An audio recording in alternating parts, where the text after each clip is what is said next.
ئابزانم ئێمە مسلمان چیمان لەمانە فێر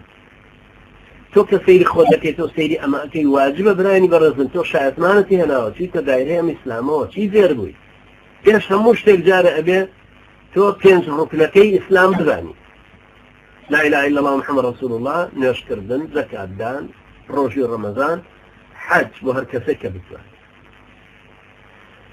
لە شایەتمانە هەرەوەندە کافی نییە تۆ بەس بیخوێنی بەس بڵێ ئەشهد أن لا إله إلا الله وأشهد أن محمد رسول الله خۆ بێ مەعناکانی بزانی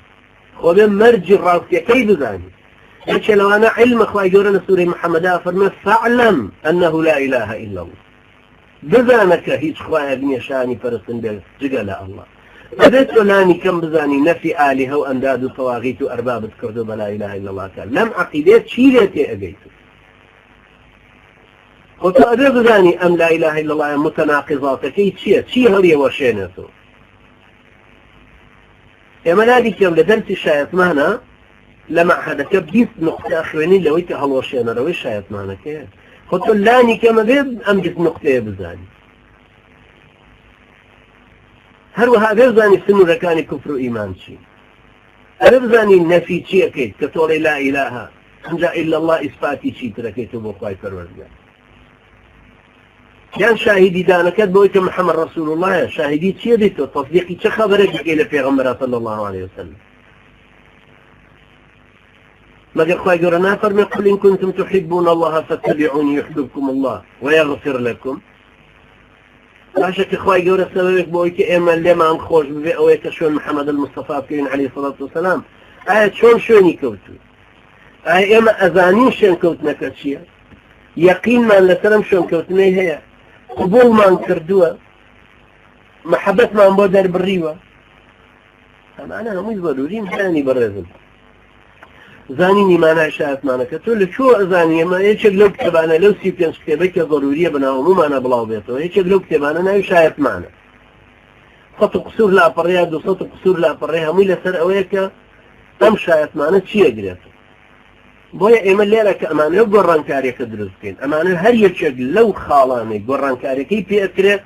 وتومانە بە کتێب بخینە بەردەستان 35 کتێب 35,000 نسخەی بتوانین بگەینینە ئێر کە بشتوانین هەر نەفرێک هەر کەسێک ئەم 35 کتێبەی لەدار ئێمە شارەزابوونمان لە شایەتمانەکە ئەوەیە کە لێی تێبگەین و معنای بزانین و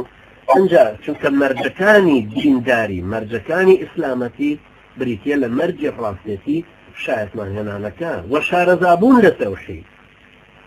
تۆ چۆن شارەزابی لە تەوحید و شرکە دەرنەزانی دەی شوێنی چۆن نەزانی پەروەردگارێتی خوای پەروەردگار و کردگارێتی خوای پەروەردگار و تەشریعەکە خوای پەروەردگار دیارەکە تۆ چوزانی شرک لە کوایە گەڕوای تۆ خوای گەورەکە فەرمێ وەلا یوشرک فی حکمه ئەحەدا تۆ چوزانی گەر نەیخوێنی چوزانی ئەم شرکە لەش حکمە چۆن دروستە ئەمە تەشریعە ئەمە یاسا و ڕێسادانانە خوای گەورە فەرمێ ئەم لەهم شوڕەکاء شرعوا لهم من الدين ما لم يأذن به الله فەرمێت چما ئەوانە شەریکیان هەیە بۆ خوای پەروەردگاریان دیاری کردووە کە یاسا و ڕێسایان بە مخالفی دین بۆ دابڕژنەوەیانش قبوڵیان بێ یاسا و ڕێسایە کە خوا مۆڵەتی پێ نەداون و پێ ڕازی نییە لەمە کتێبێکمان هێناوەتە بۆم 35 کتێبە ناوی چەسپاندنی شەرعە چەسپاندنی شەرعەکە 1000 نسخەمان لێ چاپ کردو برایەکی مسلمان $1000 1000 نسخەی پێ چاپ بکەینەوە ڕاستە بە هەزارەکەی ئەو چاپ ناوی وەڵام هەزارێکی تری خرێتە سەر ئەبێتەوە بۆ کتێبانە دێتەوە بەردەستان کەوا بوو تۆ شارەزابوونت لە خودی شایەتمانەکە شارەزابوونت لە شرکیاتی تەشریعیش و چەسپاندنی شەرعیش بۆی بزانی کاریگەری چەند گەورەیە تۆ پێویستە شارەزای ئەوانە ببیتەوە بە کتێبەکەوێتەوە بەردەستی خۆ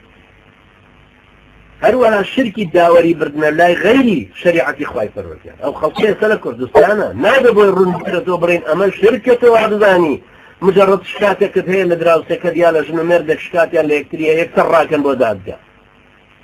مەگەر نابڕۆن و لای مەلایەک حکومیان کە بۆچی خوای پەروەردگارەمانەی هەموو بە شرک حساب کردووە لە سورەی نساء فەرمێ ئەلەم تەڕە إلى الذين يزعمون أنهم آمنوا بما أنزل إليك وما أنزل من قبلك يريدون أن يتحاكموا إلى الطاغوت وقد أمروا أن يكفروا به ويريد الشيطان أن يضلهم ضلالا بعيدا آخر الشيطان أوانا قمرات باشە بۆ نەڕۆیتەوە لە لای مەلایەکە و داوەریەکەت بکا بە شەریعەتی ئیسلام بۆچی ڕازی بەوەی ئەفەندیەکی ملحیدی قمارچی شەرابخۆری زیناکەری داوێنپیس بە ئەحکامێکە خۆشی نازانە لەکوێ هێناوێتی هی مارکسیە هی ملحیدێکی کووردە هێناوێتی پێشەوە لەوێ حکم بکە لەبەرەوە ئینسان بزانە باشە تۆ ئەم شایەتمانە دێنی ئەم دینە وەرگرتووە نادەزانی تاغوت چێکە خوای گەورە فەرمێ فەمەن یەکفر بالطاغوت ويؤمن بالله فقد استمسك بالعروة الوثقى چی ئەزانی تۆ لەمان ئەمە شایەتمانە کێبرانی بەڕێزی من هەر لانی کەم دوو کتێب لەسەر ئەم ئەساس عقایدی سێ کتێب طبعا ئێمە هەمانەیە سەدامان ناوە یەکێک لەوانە پوختەی پایەکانی باوەڕە تۆ پوختەی پایەکانی باوەڕ و چوارزاراوەکانی قورئان و شایەتمانەکە و چەسپاندنی شەرع بخوێنی یەقینم هەیە کە تۆ ئەوەندە لە ثەقافەتی ئیسلامی لە ڕووی عەقیدە و ئیمانەکەوە تێر ئەگەی کە تێنەکەین